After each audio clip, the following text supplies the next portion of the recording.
حکایت 3 شرط زن برای قبول رابطه با ملا. ملایی بالای منبر زن زیبایی را دید و عاشق او شد. فوری روزه را تمام کرد و رفت و سر راه ایستاد تا اینکه زن آمد و رد شد. افتاد دنبال او. در یک جای خلوت صدایش زد. زن برگشت و دید ملایی است که پای روزه او نشسته بود. گفت بفرمایید ملا. ملا بدون مقدمه رفت سر اصل مطلب و گفت من از موقعی که شما را دیدم عاشقتان شدم. بیایید یک امشبی صیغه من باشید تا با هم خوش باشیم. زن گفت ملا از شما بعید است. ملا گفت هرچه بخواهی به تو میدهم. زن دید ملا دست بردار نیست.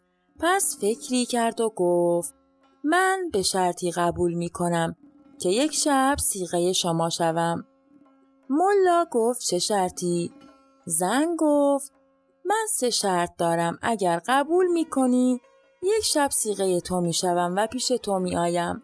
ملا گفت شرط اول را بگو. زن گفت باید روی منبر دایره بزنی و برقصی. ملا گفت این چه شرطی است نمی شود. زن گفت همین است که هست. ملا فکری کرد و گفت شرط دوم را بگو. زن گفت باید روی منبر فحش خواهر و مادر به حضار بدهید. ملا گفت خیلی شرط خطرناکی است. کار به کتککاری می کشد. زن گفت همین که هست. ملا دوباره فکری کرد و گفت شرط سوم چیست؟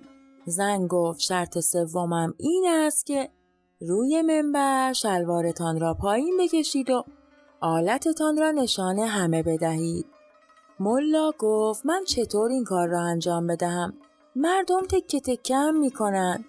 زن گفت اینها شرطهای من است. اگر انجام دادید یک شب صیغه شما می شوم و پیش شما می آیم. این را گفت و خوشحال از این که 3 شرطی کرده که ملا نمی تواند انجام بدهد از شرش خلاص می شود. شب اول ملا رفت روی منبر و گفت از من سوال شرعی کردند که گفتم اینجا بگویم که همه یاد بگیرند. سوال شده آیا دایره زدن حلال است یا حرام است؟ از زیر عبایش دایره زنگی در آورد و ایستاد و شروع به دایره زدن کرد و گفت اگر اینطور به صورت ساده بزنید حلال است. اگر اینطور بزنید شروع کرد روی منبر به رقصیدن. بعد گفت به این صورت حرام است. به زن اشاره کرد و گفت این اولی. زن با خودش گفت دیگر آن 2 شرط باقی مانده را نمیتواند انجام بدهد. فردا شب ملا روی منبر شروع کرد روزه سوزناک خواندن و همه را به گریه انداخت. مردم که توی سوز و گرمای گریه بودند امام حسین را چه کسی کشت؟ من کشتم. شما بی پدر و مادرها خواهر مادر خراب کشتید. نه شمر کشت. یزید کشت. و با اشاره به زن گفت این هم دومی. شب آخر نزدیک مسجد که رسید خود را عصبانی گرفت و وارد مسجد شد و مستقیم رفت روی منبر. به او گفتم ملا چه شده؟ چرا عصبانی هستید؟ گفت الله اکبر. ای وای بر ما. مردم گفتند چه اتفاقی افتاده؟ نگران شدیم. گفت عرش خدا الان به لرزه در آمد. ای خدا همه ما را ببخش. گفتند ملا آخر چه خبر شده است؟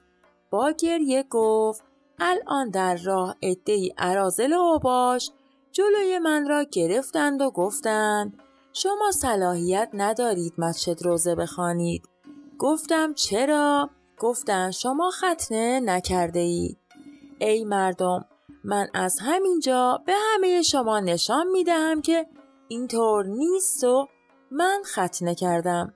بعد شلوارش را پایین کشید و آلتش را نشان همه داد و زود شلوارش را کشید بالا.